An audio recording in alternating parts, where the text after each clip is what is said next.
So hello friends, welcome to my YouTube channel. तो friends, मैं आप सभी को आज एक कहानी बताने वाला हूं जो कि सच्ची घटना पे आधारित है।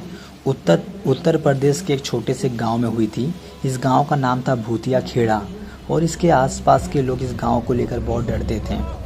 साल 2005 की बात है। गांव के बाहर एक पुराना हवेली नुमा घर था जिसे काली हवेली कहा जाता था। इस हवेली के बारे में कहा जाता था कि वहाँ कोई जाता था तो लौटकर कभी नहीं आता था।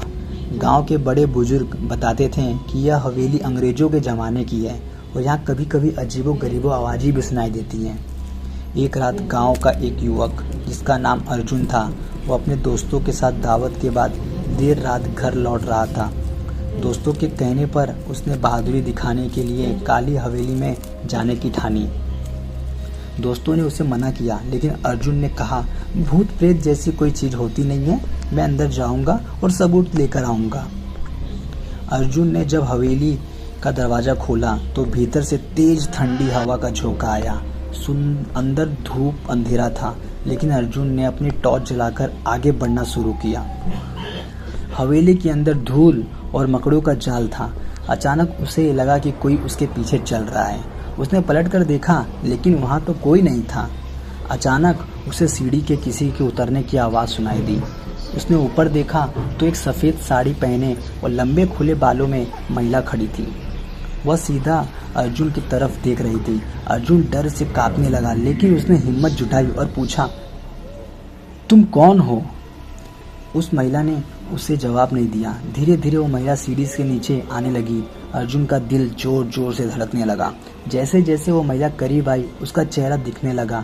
उसके चेहरे बेहद डरावने थे, आंखें लाल और चेहरे जले हुए, एकदम मांस की तरह, एकदम कंकाल की तरह। अर्जुन के दोस्त जो हवेली के बाहर उसका इंतजार कर रहे थे, अचानक से अंदर से आवाज़ आने लगी। चीखने की आवाज़ सुनाई देती है अर्जुन की, मुझे बचा लो, मुझे बचा लो। तो उसके जितने दोस्त थे सब भाग के अंदर गए, लेकिन अर्जुन कहीं नहीं मिला। हवेली में केवल मिली तो मिली बस उसकी टॉर्च मिली। जो भूतनी थी वो उसे वहीं मार डाली थी, वो कहीं जगह पे दफना दी थी। तो बस अर्जुन का बॉडी कुछ नहीं मिला, बस अर्जुन का जो टॉर्च अंदर लेके गया था वह उसके दोस्तों को वही नसीब हुआ। अर्जुन कभी वापस नहीं लौटा। आज भी लोग कहते हैं कि जब रात में हवेली के पास से गुजरते जाएं तो अर्जुन की चीखें सुनाई देती हैं। गांव के लोग कहते हैं कि उस हवेली में आज भी आत्मा भटकती है और जो भी वहां गया उसने अपनी जान गंवाती है।